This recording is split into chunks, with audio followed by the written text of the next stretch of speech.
I'm Phillip Lanos, and today we have renowned Miami plastic surgeon, Dr. Adam Rubinstein. He's an award winner and a board certified plastic surgeon, well regarded for his outstanding work and cutting edge, non invasive, and surgical plastic surgery procedures for women and men. Dr. Adam, can I call you Adam? Yeah, sure.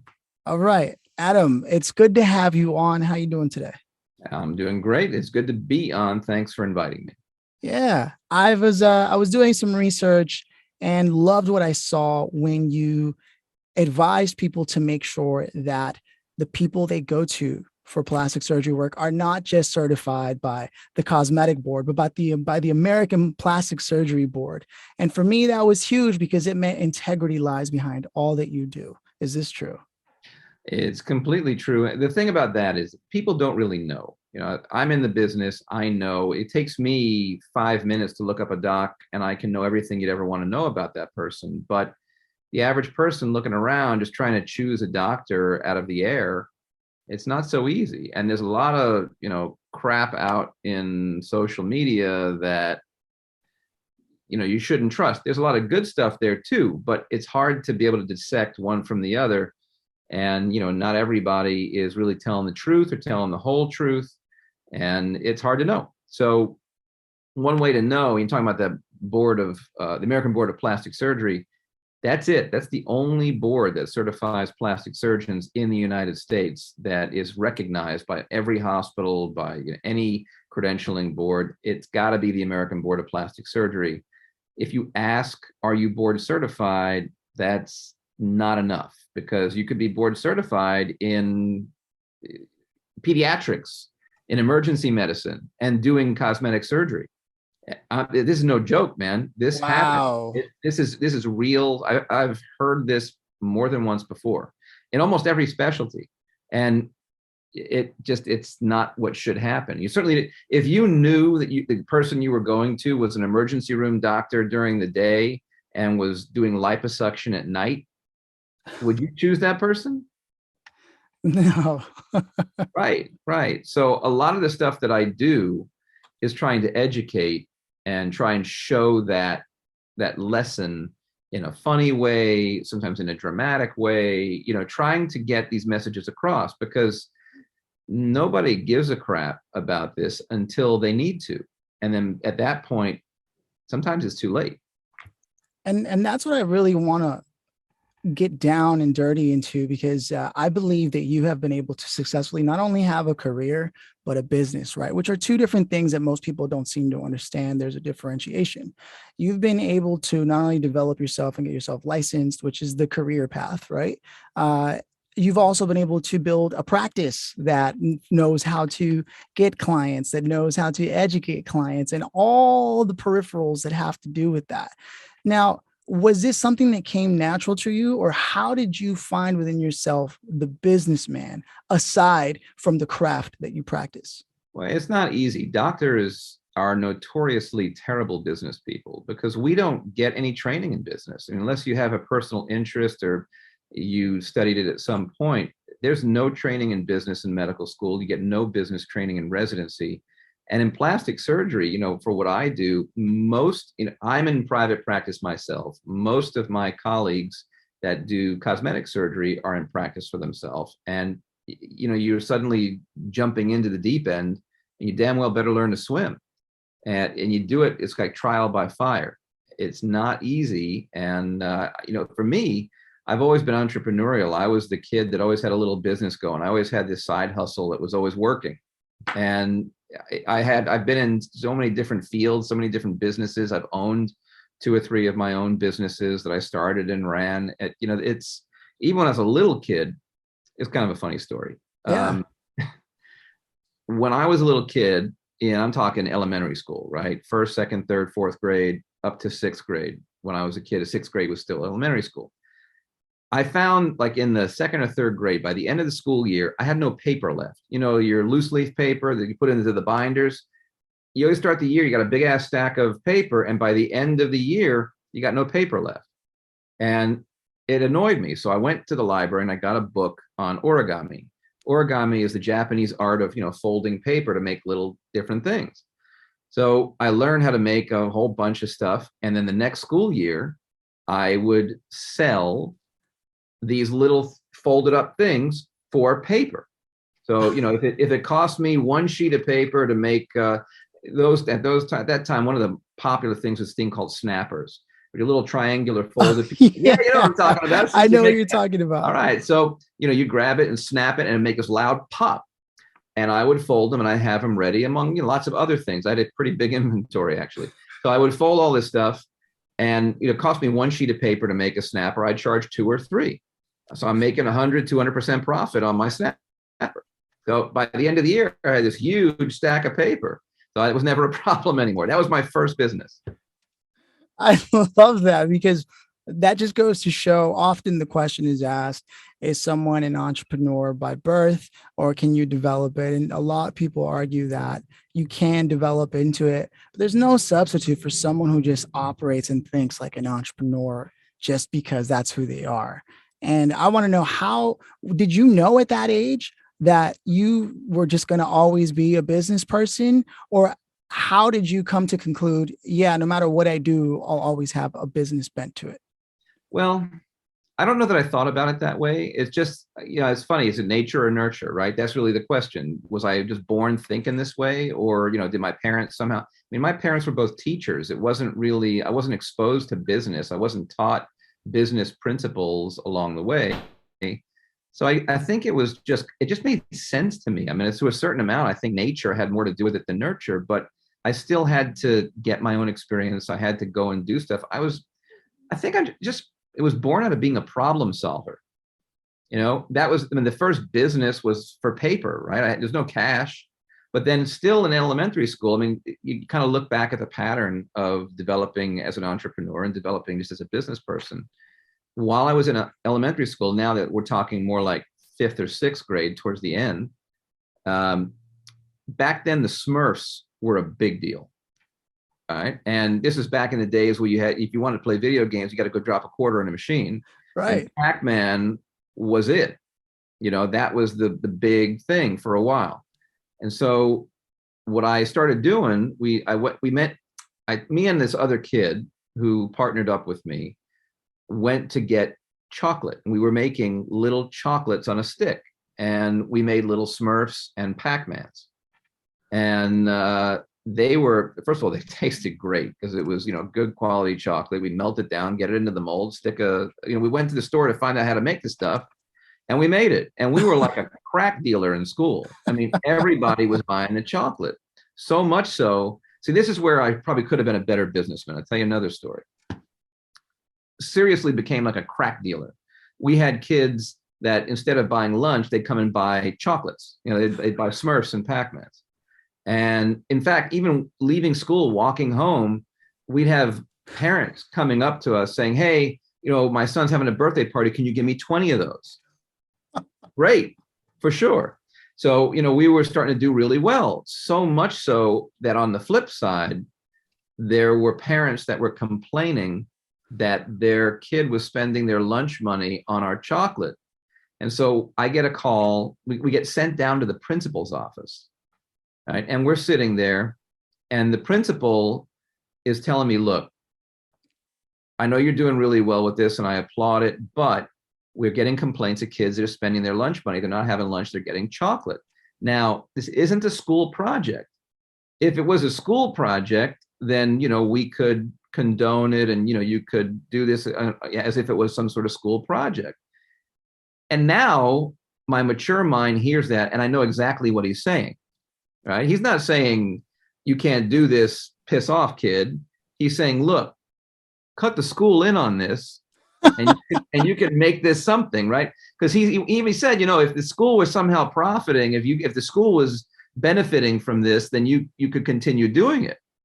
Wow. But I was so indignant at the idea that somebody would try and cut in on my turf. Like, we had competitors too. When we started doing well, other kids started trying to get molds, but we were already, established. We were established, so they couldn't really cut in on the business. Everybody was going to, they were going to the number one dealer. They didn't want to go to the alternative. And I was so incensed. It's like I kind of got what you want a cut of what I'm doing? We made this. You didn't have anything to do with it. We mean it's not a school. And I looked at him. I said, well, but I'll just sell it across the street. So because he said, look, if it's not a school project, you can't sell this stuff on school grounds. And I said, but I could sell it right across the street. And he said, well, I can't stop you there, but you can't sell it here on school grounds. Now, me now, I'd say, okay, we'll cut 10% into the school. We'll make a school fund. I'll give you guys 10% of all sales. We'll put it into a student fund and you can do whatever you want with it.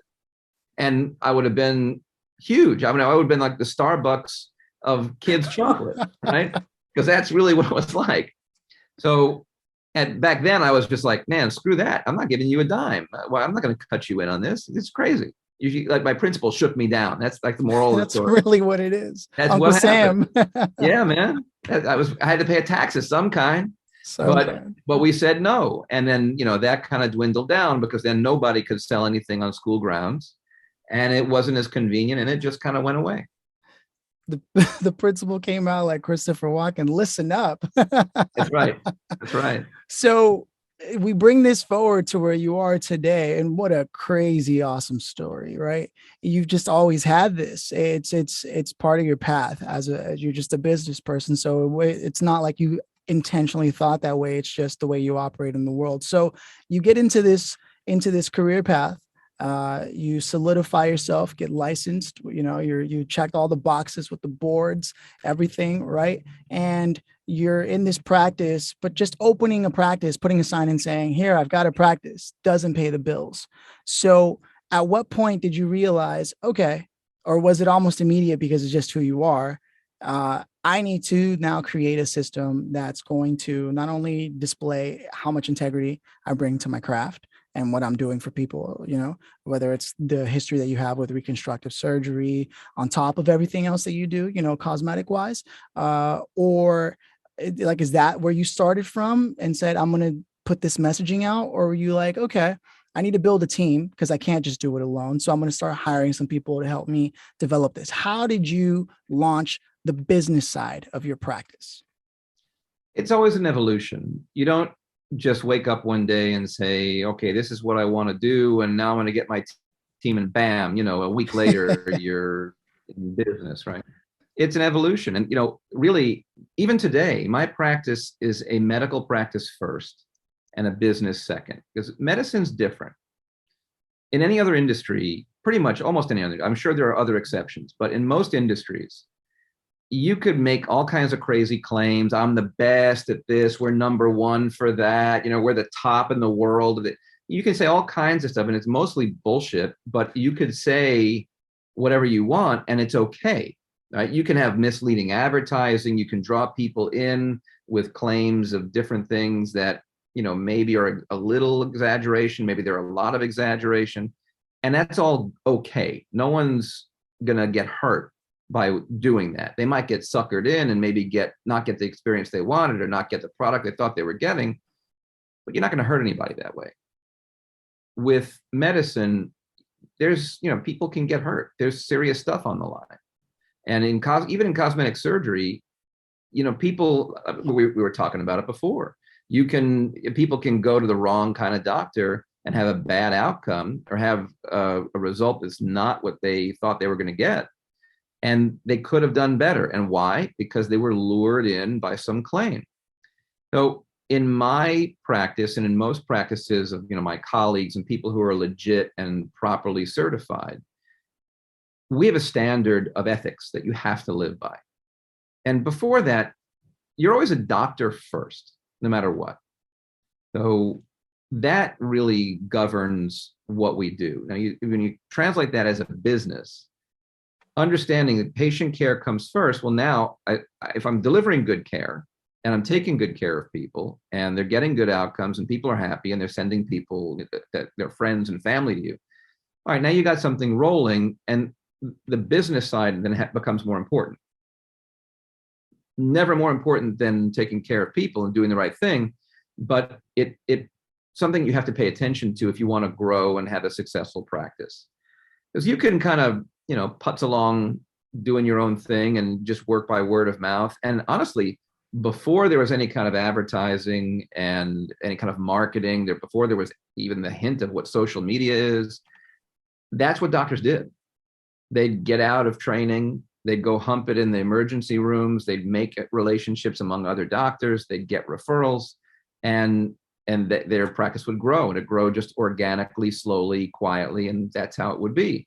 In fact, when I finished my training, the idea of advertising as a doctor was a little taboo. I mean, people caught a lot of crap, a lot of backlash for advertising, even as a plastic surgeon. I mean, now you got billboards all over town, right? But back then, that was unheard of. I mean, having the idea of having a billboard to advertise your practice, I mean, the board of plastic surgery would not take lightly to that. It was considered unethical.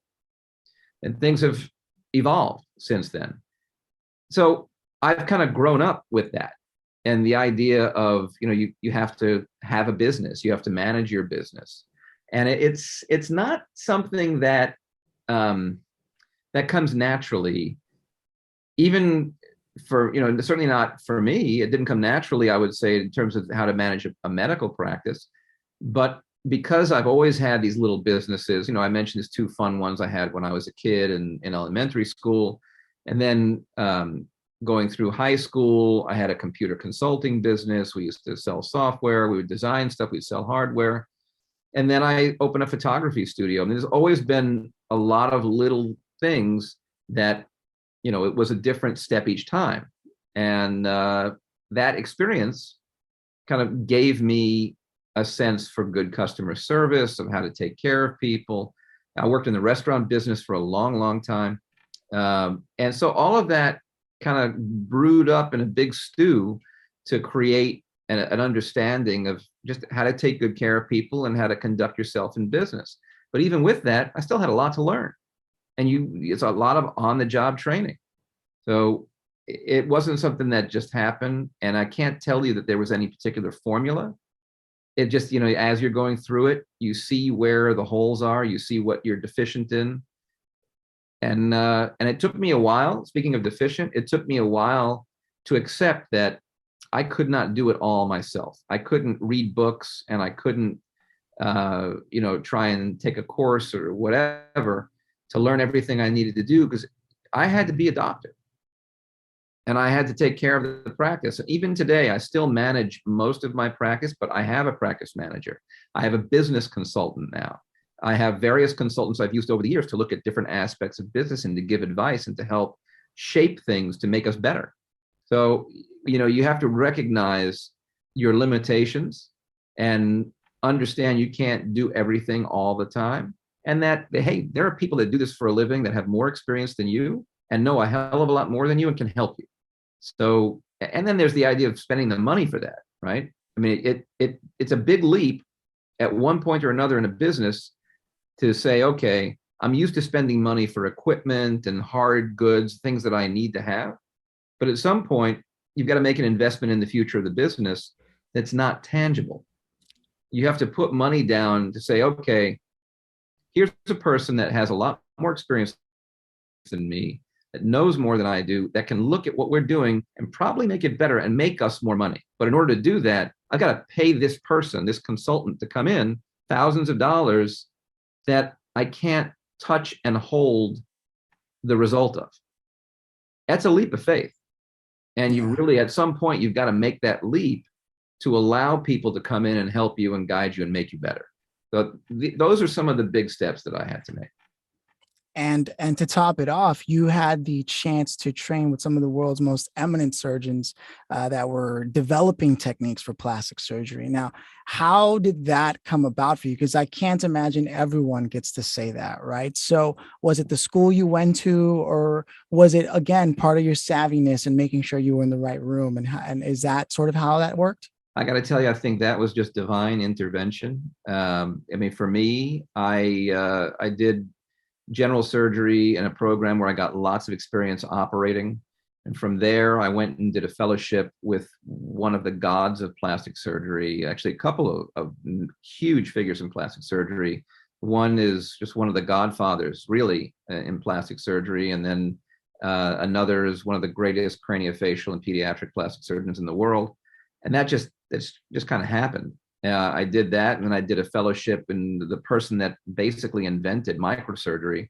And that's another opportunity that just kind of came about. I mean, I did go about looking for these things, but it just happened. It just came about. An opportunity was there, and I took it. And then where I ultimately did my plastic surgery training was in where they invented the breast implant. And we had some icons of plastic surgery there that were just terrific people and great teachers. And so my pedigree in plastic surgery is pretty broad, and, you know, with some of the best surgeons ever in the field of plastic surgery. Yeah. And again, you went looking for it though, because some people don't even do that, right? They're like, I'll just go to wherever I can study and start my career. So there it is again, making the effort, and another leap of faith, just like investing in business. You're like, I'm going to put myself in this room. If it opens the door, great. If not, well, I'll look somewhere else. I'm starting to see a pattern, which seems commonsensical, but most people don't have that, you know? Well, I mean, I think most people have it. It's just it takes a little something, I think, to have the confidence in yourself and the trust that no matter what happens, you're going to end up like a cat landing on your feet, and, you know, no matter how bad the tumble is. And that's also a big leap of faith. But, you know, I think that is the beginning. It's probably the first place you got to start, is having a lot of faith in yourself and just knowing that, hey, man, no matter what happens, I'm going to make it where I want to go. It may not be tomorrow, it may not be next week, but whatever it takes, I'm not stopping until I get there. And that's true in life. I think if you have that drive to just do what you need to do to get where you want to be, you'll get there. I was just talking with a patient of mine who is, he's a senior level fireman. He's currently a lieutenant, and he's applying to be a captain. And I was just talking to him, and, you know, unprompted, he made the same comment, you know, because I said, well, what if you don't get in this year? And he said, I don't care if it's this year, next year, I'm doing it. I'm going to get it. It's not if, it's when. And that's the kind of, you know, the attitude you've got to have. I love that. It reminds me of Think and Grow Rich, where you have a tolerance for poverty or you don't. You know, it's a fluctuating state, not a permanent, this is where you are state. Right. But life is a fluctuating state, right? No matter what it is, whether it's a matter of poverty, whether it's you hate your job, whether it's you just always wanted to do something else and never took that first step, whatever it is, when you reach a point where you no longer tolerate where you are or don't want to, you shouldn't even, to me, you should never get to the point where you can't tolerate a situation. Right. If there's a question of tolerance, then you're not in the right situation.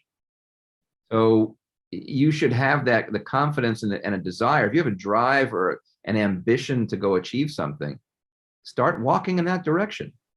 And then after a while of walking, you can start jogging, and then you'll be running. And at some point, you're going to get to the finish line. Yeah.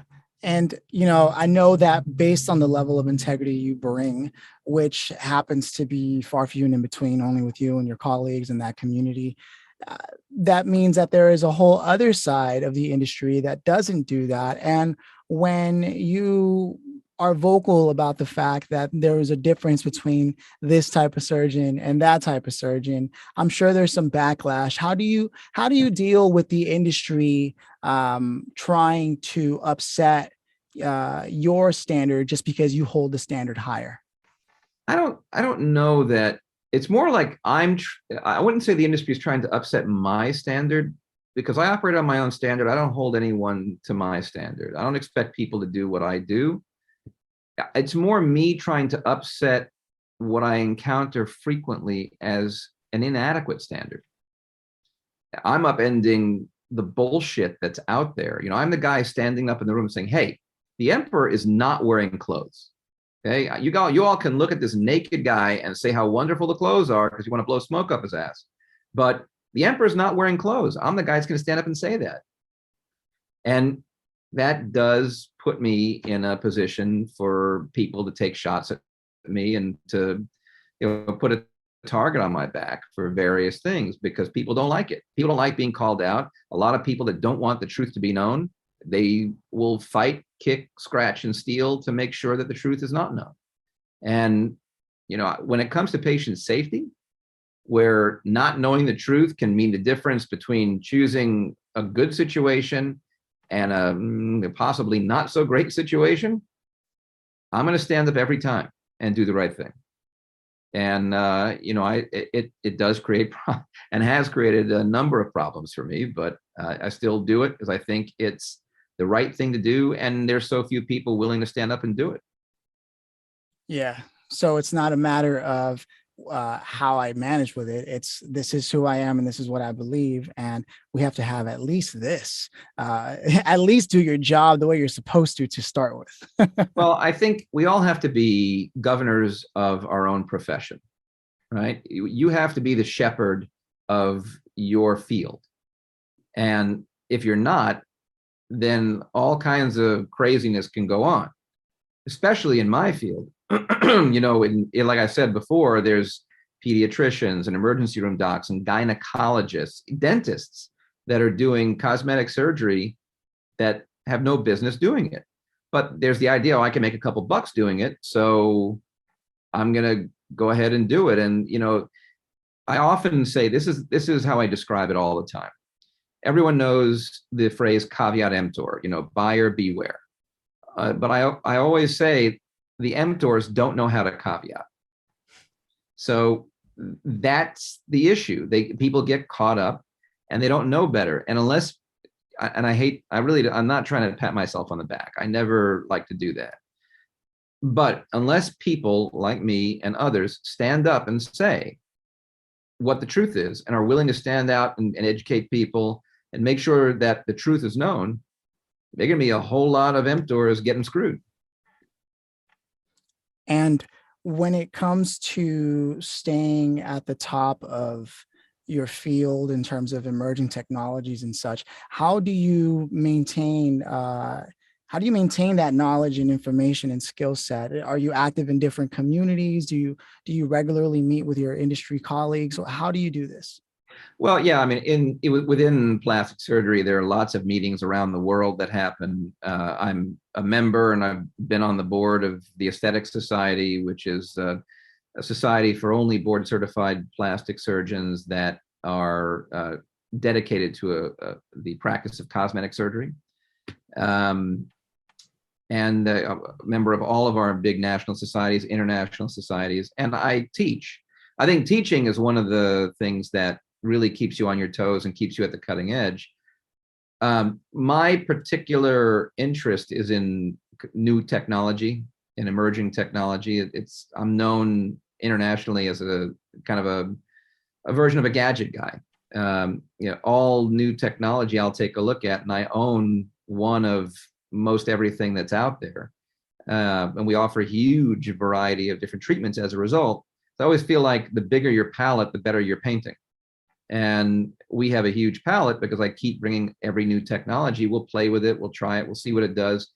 I'll use it appropriately and with lots of people. So as far as that goes, staying out on emerging technologies, I'm at the point where I'm considered a key opinion leader for the industry, and a lot of companies will share with me some new things that are in development, or when new stuff's coming out, they'll come and show me, and they'll want me to take a look at it and play with it and talk about it. And so I'm privileged that way, and I try not to abuse that privilege. We just like with everything else, if I don't think something's going to work, I won't talk about it. Or if I do, I'll say, look, I don't think it works. And I do that with lots of treatments. But if I see something that works well, that I like, and we use with our patients, then I'll teach it all over the world. I just got back recently from Vienna, where there were, it was a big international plastic surgery meeting, and I was lecturing on 2 different technologies that we've been using now for a couple of years that are new to a lot of people. They don't even have it in a lot of countries in Europe. But that's what I do. I'll go out and teach, and I think that keeps me, really up to date. And just my interest in technology keeps me at the edge. How do you see your role with a patient post surgery? Like, once everything is done, what's your relationship like with them, and how do you maintain that? How do you see the responsibility towards the progress as the surgery has taken place, a lot of people, and especially when they've had bad work done, over time it tends to really show itself, right? Whereas when you've done it carefully and appropriately, with proper intervals, from what I gather, you start to see the longevity of the work that you've created. So how do you see your role, and how do you maintain that role post surgery? Well, you are the captain of the ship. You've got to guide the whole process, and I think that's one of the differences that you'll see, patients will see, in seeing someone who is in a medical practice, in a private practice, that running their own thing, as compared to what I call chop shops down here, that are high volume, low cost clinics. These are the companies that advertise in Instagram, Facebook, on the internet, all over the place. Like stupid thing, like buy one breast, get one free, ridiculously low prices, right? Thousands less than what I would charge to do the same thing, or any reputable plastic surgeon would charge. And people, sometimes the bottom line is the bottom line. So patients like the idea of paying $4,000 instead of $9,000 or $10,000, but you're not buying a sweater, and you're certainly not buying the same sweater. So you just got to, it comes back to the idea of medicine first and business second. Their model, that high volume, low cost model, is a business model, not a good one for medicine. And unfortunately, we're seeing over and over and over examples of this. And right, I'm going to give you a little scoop. Right now, I'm in the middle of filming for a TV show that is all about this. It's got a prime artist that is associated with the show, and she had a bad experience with getting stuff done and having complications and getting it work done. And so this show is all about finding people with these kind of bad experiences and then helping them correct them. So, it's so common that people get into these bad situations. So to jump back to your question, I think the doctor should be a part of the entire process. You've got to be the captain of the ship through the whole journey. And, when I see a patient, first of all, if you're seeing a doctor for something to be done, for some kind of cosmetic procedure, for God's sake, see the doctor. Don't talk to a salesperson. The hell is that? You're not buying a car. See a doctor. Make sure you're seeing someone who knows what the hell they're looking at, that's going to get the right, going to give you the right experience, is going to give you the right advice and the right recommendations. You don't need some trained monkey looking at photographs of you saying, well, you need lipo and a tummy tuck, right? When did you go to medical school? How many of these have you done that you can look at someone and know what they need? That's failure number one. So you should see the doctor from the beginning. And of course, the doctor should be doing your surgery. And it's kind of scary, but there are lots of examples of doctors that delegate surgery. They'll come in and do 10 minutes of the operation, and then go out and have a smoke and lunch and leave whoever in there finishing surgery. Could be a doctor from another country, could be their scrub tech. They train to do parts of surgery, which is totally illegal. By the way, doctors from another country, if they're not licensed here, also illegal. But it's certainly not, in either case, even if it was totally legal, it's not what you signed up for as a patient. How many people would pay to have Dr. Jones do their surgery only to find out that, Dr. Smith and Rodriguez are the two doctors that are actually doing the surgery, and Dr. Jones is out having a sandwich? Probably wouldn't choose that doctor then, would you, if you knew? That's great. What a lesson in high engagement services, and again, medicine first, because high touch, high engagement is the name of the game for a level of procedure like this, where it's all factored in. I imagine part of the reason why it does cost more is also because the relationship is longer, and it's understood. It goes without saying, we're going to be seeing each other for a while to make sure this goes well, not high volume pump and dump. Next, please, and good luck, which Right. is then totally defeats the purpose of this type of industry that is, again, as you've said, doctor first, medicine first, business second. And what a great reflection on those principles and story. And I want to invite people again to check out the film that will be coming out. Is it prepared? Is it in post, or is it prepared to No, we're launch? still filming. We're still, Okay. it's going to be on, it'll be on network TV. Okay. Awesome. So if they follow me on Instagram or, or Snapchat, Facebook, whatever, we'll promote it when it's ready, but it's going to be a good one. And the whole point of this show is the patient's perspective on having had a bad experience, maybe not making the best choice at that time. I mean, some of these stories patients that I'm helping to fix are crazy. And I mean, it's nuts. It's sort of like a human version of botched, right? It's Wow. botched from the patient's perspective. It's not, and which I think they do a great job in botch, by the way. I mean, those guys are, Terry and Paul are great surgeons, and they do it. It's an ethical thing they're doing. They'll say no when no is the right thing to do. But the perspective of that show is, look at these crazy patients and look at us make them better. This is more, look at these poor people that had a rough go, and they don't know where to turn, and we're giving them a place they can go. And here's their story, and here's their journey.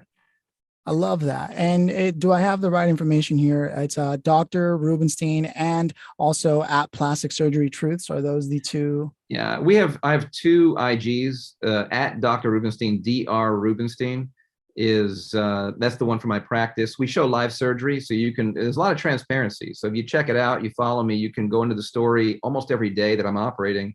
We'll share parts of the operation. You can see the surgery as we do it, piece by piece.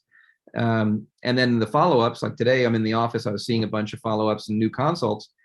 When we see them in follow-up, we show you, hey, this is what it looks like, that we're a week later after surgery. This is 1 week after, 2 weeks after, a month. This is what it looks like. This is the real deal. This is no, candied up version that everyone wants to show because this particular patient's doing great.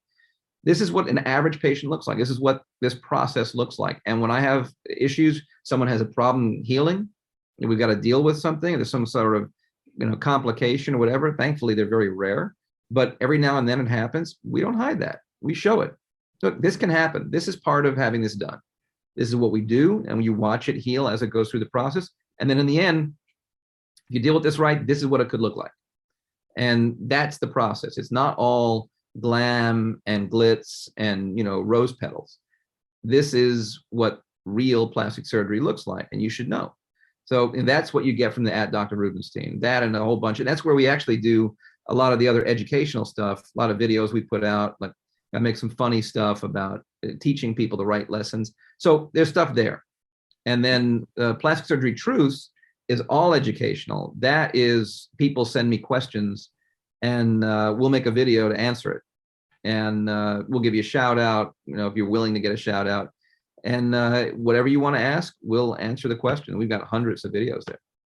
I love that. Any business that or practice or professional that puts education at the forefront of what they're doing, I already know what caliber of professional they are, just because that's an enormous investment that businesses don't usually have to do. So it's super awesome to hear that. So I want to invite the listener to go there, to stay in touch and be on the lookout for the series that you've got developing. And anything else before we close things out? No, I think if you check out the IG, if you want to learn more from me or contact me for any reason, you can always get me an IG. I follow you. Speaking of touch points, I do see all my follow-ups myself. You can see that on the Dr. Rubinstein IG. You'll see me doing follow-ups and pointing out how things are doing. So I'm the one that sees them from start to finish. But if you follow me on IG, you'll see that kind of thing. And if you have any questions, you can always forward them to me that way. You can DM me. I'm the guy that answers all the DMs. I check all my DMs, and I'll interact with new patients, potential patients, old patients that are just, hitting me up in social. Whatever it is, I'm the guy that's answering it. And it's Facebook, Snapchat, IG, TikTok, you name it. It's me. I check all the accounts. Now, that's not to say business-wise that I'm running everything, because I got someone that takes care of the day-to-day and production of content and all that, but I supervise everything, and I'm the guy that's checking all the messages. So, you got to keep it personal. So I think, I think if you check out that stuff, you can keep in touch. And, we try and entertain too. There's a lot of stuff in, I don't know if you looked at my IG, the Dr. Rubinstein IG has a lot of funny videos in there that try and make fun of some of the problems that we have in my industry. So one example is, I'll give you a couple examples. During the pandemic, there was a doctor, everyone has heard of Dr. Miami, who came out and was doing drive-through Botox. Now, is it innovative? I guess if you can't open an office, sure, you can call it innovative. But is it a good idea to have a doctor lean in your car window to give you Botox injections? Probably not. I think the most reasonable people would get that.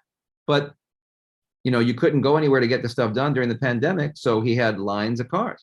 So it's just kind of like ridiculous to think about, but it was being done. This is real. So we made a video called Drive-Through Plastic Surgery, and it's a funny video. You can check it out there. One of the latest ones we did is because we talk about how you shouldn't have salespeople summing you up and telling you what you need. So the idea is, this is not a one-size-fits-all business, but people treat it that way. So I made this mocking video. It's like an infomercial for mail order plastic surgery. So you just decide what you want. You call this number, you put in your order, and we'll send you a box. Just open the box and bam, you've got your procedure. But you can check out the video. It's funny. And actually, if you check out the video, it's called New Me Now. If you check out the New Me Now video, the number that's on the video, you can call. It's an actual working number. We carried it out to the end. So you should check it out. It's pretty funny. I love that, man. I can just see how much you love what you do. It's no mystery to me. And I'm grateful that you took the time to break down not only the aspects of running a practice with integrity, but also what people can look to in themselves when it comes to their potential for being business people. There is an inclination naturally that one should have, but also in the event that you're not sure if you have those inclinations, here are some clues you can look at through the story that is a very brief summarized version of your career all the way back to elementary school to where you are today. It really has been a pleasure, Dr. Rubinstein. I should say Adam, as I asked you earlier if I could call you. And I thank you so much for stopping by today. It's my pleasure. Thanks for having me. And I hope that in some small way, maybe this helps inspire someone to go and, do the best that they could do for themselves. It's been a privilege. Thank you.